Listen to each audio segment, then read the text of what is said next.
आप सभी भाइयों को राम राम, नमस्कार।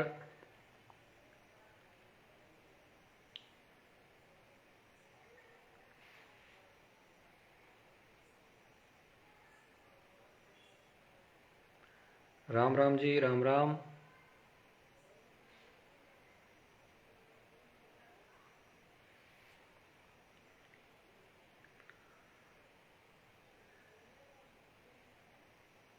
आप सब लोगों को एक बार पुनः मैं राम राम करता हूं। सबको राम राम। और जितने भी भाई लाइव से जुड़े हुए हैं, जो युवा साथी मेरे साथ में लाइव से चर्चा करेंगे आज, वो सब लोग शेयर करें।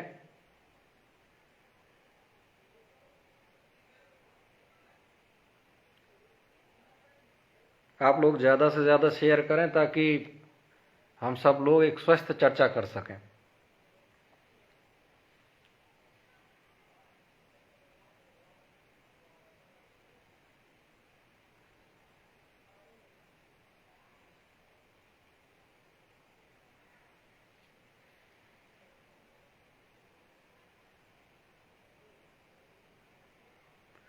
चालू करेंगे लोकेश जी, एक बार सब भाइयों को जुड़ जाने दो, बात अधूरी रह जाएगी, कुछ लेट जुड़ेंगे।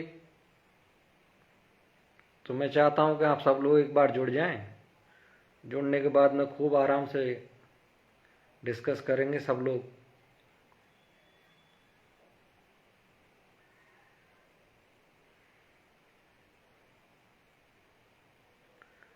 राम राम जी, जीतू भाई राम राम।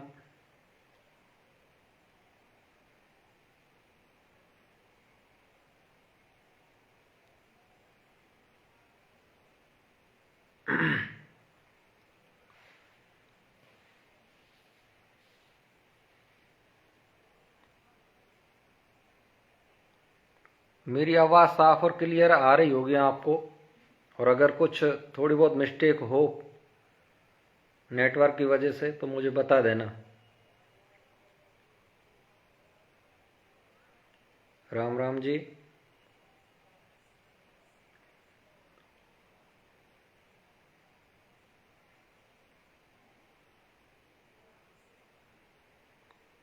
शिवराम भाई बात चालू करें। आप साथ के साथ में शेयर करते जाएं। राम राम जी, लालचंद जी।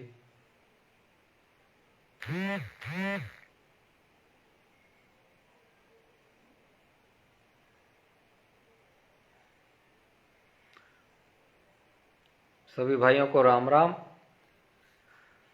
और मैं आशा करता हूं कि आप सब लोग अपने घर परिवार पर परिवारजनों सहित सब राजी खुशी और कुशल मंगल होंगे। चलिए चर्चा को शुरू करते हैं। आज मैं काफ़ी दिनों बाद में आप लोगों से रूबरू हो रहा हूं। रूबरू होने का एक खास मकसद था। 2-3 दिन से चर्चा चल रही थी कि हमारे जो तथाकथित अध्यक्ष हैं गुर्जर आरक्षण संघर्ष समिति के नए नवेले, उन्होंने एक स्टेटमेंट जारी किया था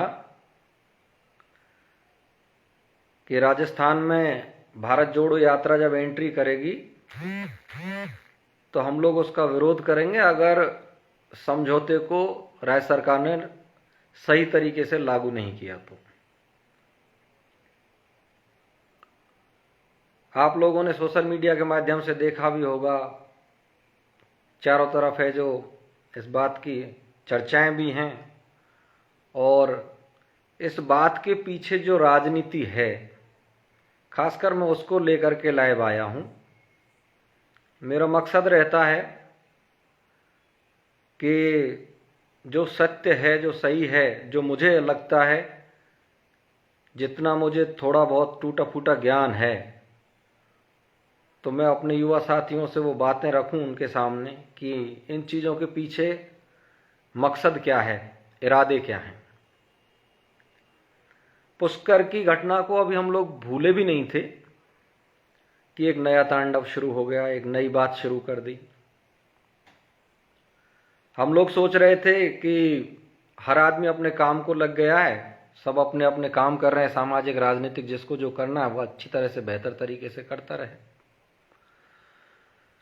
लेकिन कुछ लोगों के क्या है, एक तो होते हैं स्वचालित लोग और एक होते हैं संचालित। तो आजकल हमारे यहाँ संचालित लोगों की संख्या ज्यादा है। स्वचालित वो होते हैं जो स्वयं के विवेक से, स्वयं की बुद्धि से चलते हैं, और संचालित वो होते हैं जो दूसरे के विवेक से, दूसरे की बुद्धि से, दूसरे की योजनाओं से चलते हैं। अब भाईजान ने स्टेटमेंट जो दिया है उससे 2-4 दिन पहले एक अखबार में खबर छपी थी कि भारत जोड़ो यात्रा गुर्जर बाहुल्य क्षेत्रों से निकलेगी। अब गुर्जर बाहुल्य क्षेत्रों से निकलेगी तो हमारे जो राजस्थान के सरकार के मुखिया हैं उनके पेट में दर्द होना शुरू हो गया कि गुर्जर बाहुल्य क्षेत्रों से अगर यात्रा निकलेगी तो सचिन पायलट की जय जयकार होगी, और सचिन पायलट की जय जयकार को हमारे माननीय मुख्यमंत्री अशोक गहलोत जी पचा नहीं पाते हैं। तो उन्होंने इसका तोड़ देखा। पहले तो उन्होंने स्वयं ने ही ये प्रयास किए कि क्यों न इस यात्रा को डाइवर्ट करके जयपुर की तरफ से निकाला जाए, जो 10-5 नारे हैं जो हमारे सत्तासीन मुखिया उनके भी लग जाएं तो उनको भी तसल्ली आ जाए, आला कमान की नजरों में उनका भी थोड़ा बहुत जो डाउन ग्राफ हुआ है वो लेवल में आए। जब ये सारी चीजें फेल हो गई, ना यात्रा का रूट चार्ट चेंज हुआ ना कुछ और हुआ, और उनको ऐसा लगने लगा कि संभावना बहुत कम है कि रूट चार्ट चेंज नहीं होगा,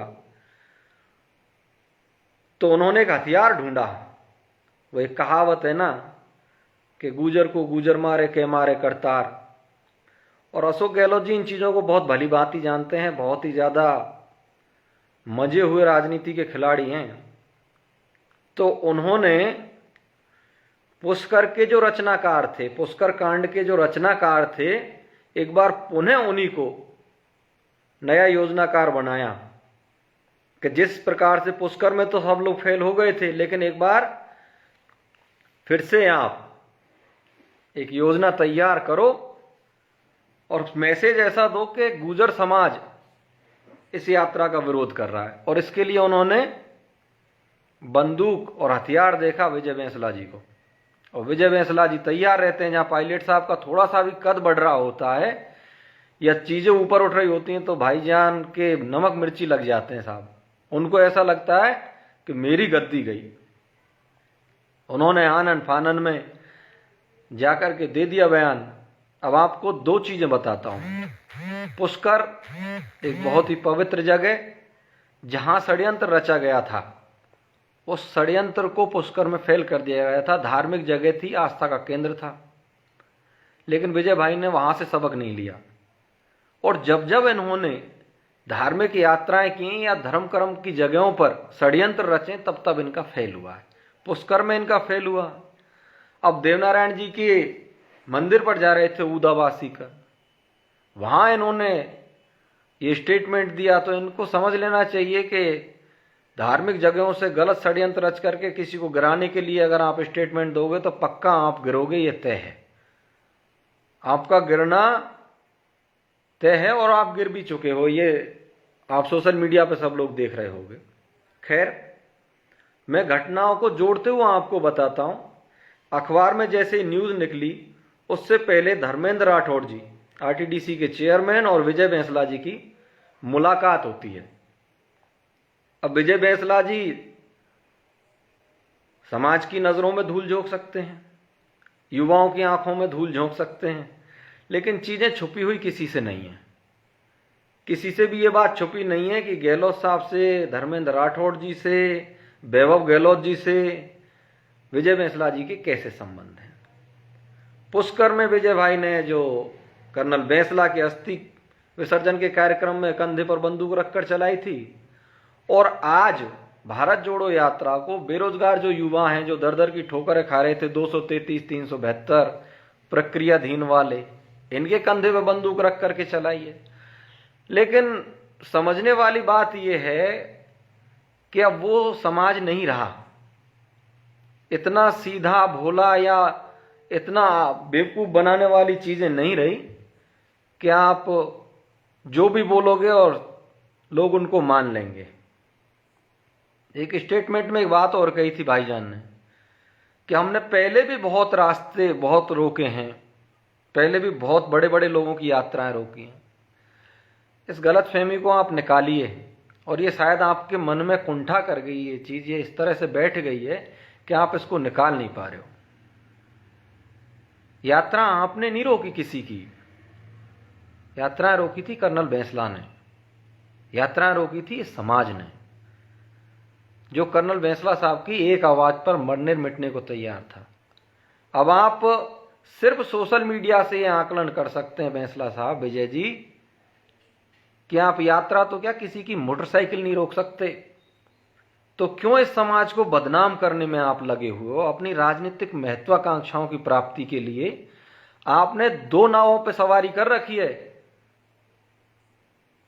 आपने, मैं पुनः आपको बताता हूं सब लोगों को, इन्होंने दो नावों पर सवारी कर रखी है।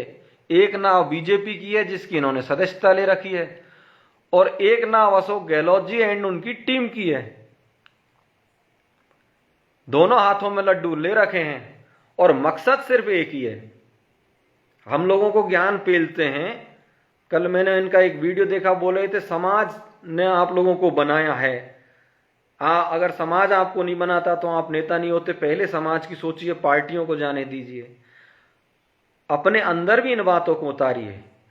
आपका जो साध्य है और आपके जो साधन है वो दोनों ही अपवित्र हैं। आपका लक्ष्य भी अपवित्र है और उस लक्ष्य को प्राप्त करने के जो साधन है, साध्य हैं, वो भी अपवित्र ही हैं।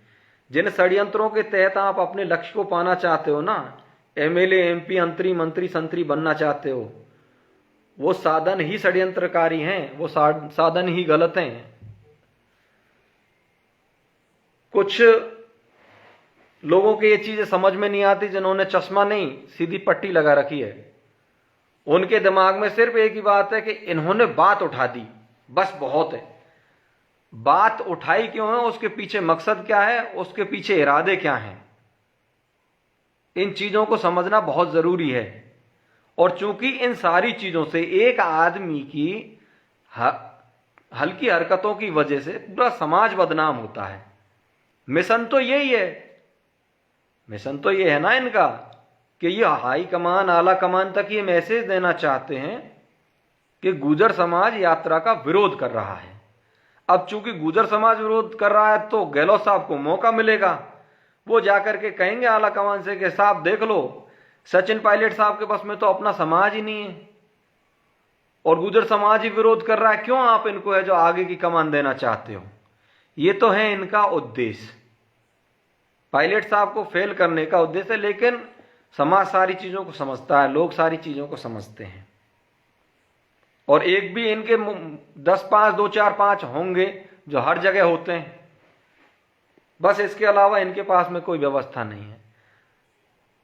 पुष्कर में सरकार के वो सारे नुमाइंदे मौजूद थे, तब भाईजान ने 233, 372 मुकदमों की, प्रक्रियाधीन भर्तियों की, देवनारायण योजना की तब तो बात की नहीं थी।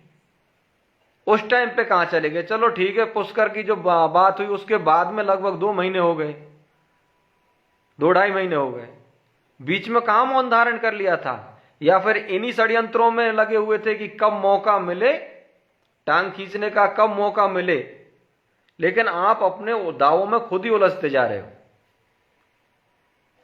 आपको नहीं पता। और आपको जो ये सलाहगीर है ना, जो सलाह देते हैं, सलाहगीरों का कुछ नहीं बिगड़ने वाला। सलाहगीरों का खुद का लेवल और स्टैंडर्ड वो है कि उनको ना तो कोई जानता है ना कोई पहचानता है। और ये वो कर्नल साहब कहते हैं ना कि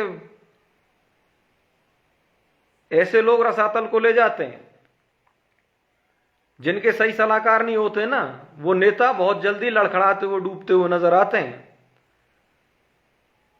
अब पायलट साहब की लाइन छोटी करने से आपको कौन सी, क्या नाम है, नई वो मिल जाएगी व्यवस्था, या समाज के किसी भी नेता को या किसी भी बच्चे को या किसी भी युवा को या किसी को भी गिराने से आपका कद कौन सा बढ़ जाएगा भाई? और अगर आपका कद बढ़ रहा है तो मुझे नहीं लगता कि आप समाज की सेवा कर रहे हो, आप इतने स्वार्थ में धंस चुके हो, सबसे ज्यादा पार्टियों की जय जयकार आप करते हो और ज्ञान देते हो हम लोगों को कि समाज की बात करो, पूरे समाज को ही ज्ञान देते पेलते फिरते हो। पार्टियों की तो आप कर रहे हो। अगर आपको समाज की ही इतनी सुध होती, इन युवाओं की इतनी ही आपको वो होती चिंता परवाह, तो ये मामला तो बहुत जल्दी सुलट जाता। चलो छोड़ो इन बातों को कि मुद्दा सुलट जाता है या नहीं सुलट जाता है, तो सरकार की बात है और आप कह दो कि सरकार मेरी तो सुन ही नहीं रही, इसीलिए तो मैं लड़ाई लड़ रहा हूं। तो चलो मैं आपको एक बात बताता हूं जो आपके बस की है, उसमें भी आपने है ना जो अभी तक कोई रिजल्ट नहीं दिया।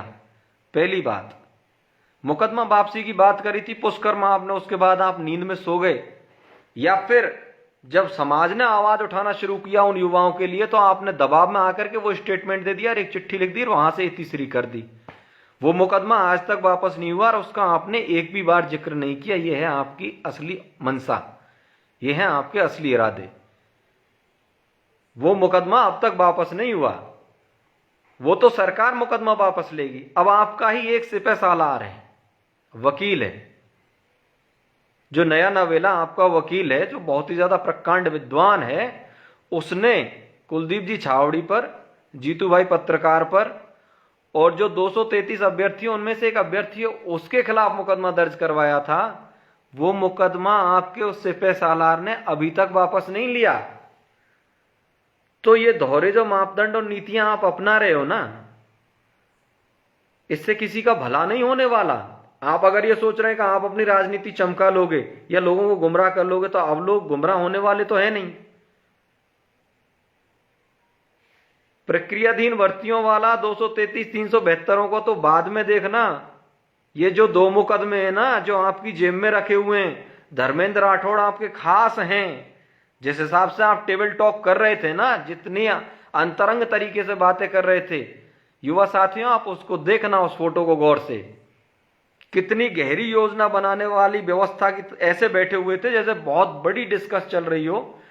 अब जब आप इतने ही गहरे लोग हो, इतने ही गहरे दोस्त हो, इतने ही आपके संबंधों में गहराई है, तो उस मुकदमे को वापस ले लेते।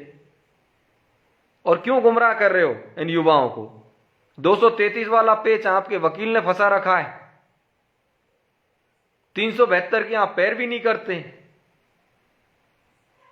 मुकदमों की जब बात आती है, अभी तो मुकदमों की बात कहां आई है, मुकदमों में तो आप लोग और लोगों को लपेटोगे। खुद ही मुकदमे दर्ज करवाने वाले लोग आज मुकदमों की बात कर रहे हैं। आप समाज को किस दिशा में ले जाना चाहते हो? कितनी बड़ी महत्वाकांक्षा है आपकी और कितनी मतलब आप बनना क्या चाहते हो? कर्नल साहब के अंदर ये चीजें तो नहीं थी। कौन सी यूनिवर्सिटी से ट्रेनिंग ली है साहब आपने? समाज को एक जाजम पे आप रहने नहीं देते। कोई भी समाज का नेता अगर ऊंचाइयों पर जा रहा है तो उसको पटक कर खींचने की आपकी प्रक्रिया वो बहुत बढ़िया तरीके से चलती रहती है। चटर बटर ऐसी पाल रखी है आसपास में कि बस उनको सिर्फ तुमको पिंच करते रहते हैं और तुम उनके उसी चीज को सत्य मान करके आगे बढ़ते रहते हो। मुझे यह कहने में बिल्कुल अतिशयोक्ति नहीं है, ना मैं इस आदमी का विरोध करना चाहता, और सही बात तो यह है कि यह विरोध के लायक है ही नहीं, यह विरोध के काबिल ही नहीं है। जो दूसरे लोगों के कहने से चलता हो, पार्टियां तो आज हैं कल नहीं है, ये तो इस्तेमाल करेंगी, ये तो इस्तेमाल, और तुम इस्तेमाल हो रहे हो क्योंकि तुम्हारा स्वार्थ है ना, उससे भी बड़ी तुम्हारी ईर्ष्या है। तुम्हें ईर्ष्या है पायलट साहब से, तुम्हें ईर्ष्या है समाज के कोई भी नेता आगे बढ़ रहा है ना उससे, कोई भी युवा आगे बढ़ रहा है उससे। प्रक्रियाधीन भर्तियों की लड़ाई लड़नी है ना, तो क्यों इंतजार कर रहे हो इतने दिन का? अब तक क्या मामाओं के यहां गए थे? यहां पे जो लड़ाई तो अब भी लड़ सकते थे नहीं, लेकिन आपको क्या है, आपको अपनी ऊर्जा खर्च उनमें करनी है कि मेरे खिलाफ कौन है पहले इसको निपटाओ, मेरे साथ कौन है पहले इसको साथ में लगाओ। सही बात तो यह है कि आप के खिलाफ और आपके साथ है ना, ये आपको खुद को ही पता नहीं है। और मुझे आपको कोई ज्ञान भी नहीं देना, मुझे सिर्फ मेरे समाज के जो यूथ है, जो पढ़े लिखे जो लोग हैं, जो अनुभवी लोग हैं, उनसे सिर्फ निवेदन करना है कि ऐसे लोगों के बहकावे में मत आना जिससे समाज बदनाम हो, जिससे कोई आदमी ऊंचाइयों पर पहुंच रहा हो और उसको ही हम गिराने में लग जाएं। पीक पॉइंट चल रहा है और समय आपके पक्ष का चल रहा है, सब जगह आप देख भी रहे हैं, और ये निर्णायक समय है। इस समय पर आप अपने धैर्य को बनाए रखना। मेरा आप सब लोगों से निवेदन यही है। ऐसे अभी और नादिया बहुत आएंगे जो तरह तरह की बातें करेंगे। बीजेपी लॉन्च करेगी, गहलोत साहब लॉन्च करेंगे, उल्टे सीधे मारेंगे इधर से उधर। लेकिन इन चीजों से आप लोगों को बच करके रहना है और सजग भी रहना है। हम भी चाहते हैं, हम नहीं पूरा समाज चाहता है कि 5,000 हमारे जो युवा हैं जिनकी प्रक्रियाधीन भर्तियां अटकी हुई हैं उनको नौकरियां मिलनी चाहिए। अच्छा, भारत जोड़ो यात्रा का तो आप विरोध कर रहे हो। मोदी जी का और बीजेपी का भी विरोध कर लिया करो थोड़ा बहुत, या भूल गए अपने वादों को, भूल गए इरादों को। 9वीं अनुसूची की बात कब करोगे महाराज? क्योंकि 9वीं अनुसूची की अगर आपने बात कर दी तो बीजेपी नाराज हो जाएगी, और बीजेपी नाराज हो गई तो आपके टिकट के लाले पड़ जाएंगे। बातों में और भाषणों में तो बड़ी लंबी लंबी बात कहते हो आप। कश्मीर से कन्याकुमारी तक का गुजर एक है, हम गुजरों की आवाज हैं, गुजरों को एकजुट करेंगे, एमपी में एकजुट करेंगे, यूपी में एकजुट करेंगे, संगठन का ढांचा तैयार करेंगे, तहसील से लेके, जिले से लेके, मंडल से लेके, कमंडल से लेके सबको सेट करेंगे। जम्मू कश्मीर के गुजरों के साथ क्या हो रहा पता है आपको? जम्मू कश्मीर के बकरवाल गुजरों को, जिनको एसटी का रिजर्वेशन है, उस एसटी के रिजर्वेशन में अन्य कई जातियों को शामिल किया जा रहा है, और वो 2 महीने से संघर्षरत हैं। और आप जिस पार्टी के नुमाइंदे हो, आप जिस पार्टी में हो, उस पार्टी ने, देश के गृह मंत्री ने यह घोषणा की है कि एसटी रिजर्वेशन के तहत अन्य जातियों को भी शामिल किया जाएगा। गुजर बकरवालों के अधिकारों की रक्षा करने के लिए आपके मुंह से एक लफ्ज नहीं निकला, मुंह में दही जम गया आपके। गुर्जर आरक्षण संघर्ष समिति की लाल पगड़ी इसलिए आपने पहन रखी है। मैं पूरी ईमानदारी, निष्ठा और पूरी दृढ़ता के साथ में यह कहता हूं कि अगर कर्नल साहब आज होते तो जम्मू कश्मीर के बकरवाल गुजरों के साथ में खड़े होते, आपकी तरह भारतीय जनता पार्टी के साथ में खड़े नहीं होते। एक लफ्ज नहीं निकला भाईजान के मुंह से। वो दर दर की ठोकरें खा रहे हैं। और जिस दिन राजस्थान में आंदोलन हुआ था 2007 और 8 में, मेरे कई भाइयों ने वहां से बीएड की थी जम्मू में, उन लोगों ने वहां पर प्रदर्शन किया था जम्मू के अंदर। जम्मू कश्मीर के बकरवाल गुजरों ने मिलकर के वहां पर जाम किया था रोड, लाल चौक पर बैठ गए थे वो हैं जो। लेकिन आपको पता नहीं है ना, आप तो बीच में टपके हो, आपको तो उस चीज का अंदाजा नहीं है ना। और अंदाजा होगा तो उसको पचा रहे हो, लोगों की आंखों में धूल झोंक रहे हो। दिल्ली में प्रदर्शन कर रहे हैं लोग, राजस्थान में चुप्पी सधवा रखी है आपने कि नहीं मैं बोल गया ना तो बीजेपी वाले नाराज हो जाएंगे, मेरी खटिया खड़ी हो जाएगी। यह है आपकी समाज सेवा, यह है समाज के प्रति आपकी जिम्मेदारी है। प्योर पॉलिटिक्स में आ जाइए, प्योर राजनीति कीजिए। इधर पायलट को गिराने की साजिश चल रही है आपकी, उधर बकरवालों के पक्ष में नहीं बोलते हैं आप है जो। इधर धर्मेंद्र राठौर और गहलोत जी की गोद में बैठे हुए हैं आप, उधर वसुंधरा जी की भी जय जयकार करते हो। पूनिया जी हेला दे देना, हम आपके आधी रात पे साथ में हैं। ये है समाज सेवा। ऐसे चलती है समाज की व्यवस्थाएं, ऐसे नहीं चलती हैं और ना ही ऐसे चलेंगी। आप विरोध कर रहे हैं तो विरोध करिए, लेकिन दोनों ही तीनों जो भी समाज के खिलाफ जाए, चाहे वो जम्मू कश्मीर का गुजर हो, चाहे वो एमपी का हो, चाहे राज्य हिंदुस्तान में कहीं का भी हो, आप उनके लिए लड़िए। या पार्टियां देख देख के लड़ोगे? यहां आप ये कहलवाना चाहते हैं, इस जगह पर आप विरोध इसलिए दर्ज कर रहे हैं कि यहां विरोध करने के बाद में मेरा कद बढ़ जाएगा, पार्टियां मुझे वजन देने लग जाएंगी। ये पार्टियां हैं, अथाह समुद्र हैं, ये तुम्हारा सिर्फ इस्तेमाल करेंगी और जरूरत पड़ी तो ठीक, और नहीं तो पिछवाड़े पर लात दे करके जय सिया राम। और अभी तो बहुत कुछ होना बाकी है। अभी जो आप कर रहे हो ना, क्योंकि मैं सिर्फ लाइव इसी बात पर आया हूं, फालतू की रामायण गाना मेरा कोई इरादा भी नहीं है, मकसद भी नहीं है। बस इतना सा ही है कि आप अपनी मनसा साफ रखिए, आप अपने इरादे साफ रखिए, समाज को गुमराह मत कीजिए आप। और अगर आपकी नहीं चल रही ना चवन्नी, और कोई पार्टी आपको गांठ नहीं रही है, या कोई तवज्जो नहीं दे रहा कोई आदमी, तो आप सिमट करके घर बैठिए, या फिर समाज के बीच में आकर के है ना हाथ जोड़ करके बैठ जाइए कि मेरी कोई इज्जत नहीं रह रही, मुझे कोई नहीं गांठ रहा। समाज चाहेगा तो आगे बढ़ा देगा, और समाज चाहेगा तो कह देगा घर बैठ जा, तेरे लक्षण नहीं है भैया आगे चलने लायक और आगे बढ़ने लायक। जरूरी नहीं है राजा के घर में पैदा बेटा हो ना तो वो राजा ही बने, कुछ और भी बन सकता है। अपने अपने जो ये षड्यंत्रकारी इरादे हैं ना, इनको आप अपनी जेब में रखिए। ऐसा ना हो, मैं आपसे बिल्कुल चेतावनी भरे शब्दों में कह रहा हूं, आपसे और आपके सारे लोगों से, ऐसा ना हो कि आप समाज को गुमराह करें और हमें आपके खिलाफ ही खिलाफत करनी पड़े। आप यात्रा का विरोध सिर्फ इसलिए कर रहे हो गहलोत साहब के कहने से कि ये डाइवर्ट हो जाए, गुजर बाहुल्य जगहों से नहीं निकले, पायलट साहब की जय जयकार नहीं हो, गहलोत साहब की जय जयकार हो जाए, बस वहां तक चली जाए। मैं अपने समाज की बात नहीं कर रहा। राजस्थान की 3600 कौम और सर्व समाज ये चाहता है कि वो सीएम बने, सचिन पायलट साहब सीएम बने, लेकिन आपको ये चीजें हजम नहीं हो रही हैं।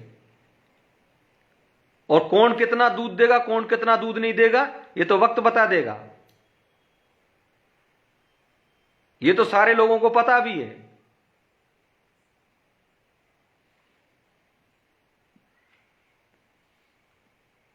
जो चीजें आपके हाथ में है वो अभी तक नहीं की। और 233, 372 रीट वाले यूथ, प्रक्रियाधीन भर्तियों वाले युवा साथियों,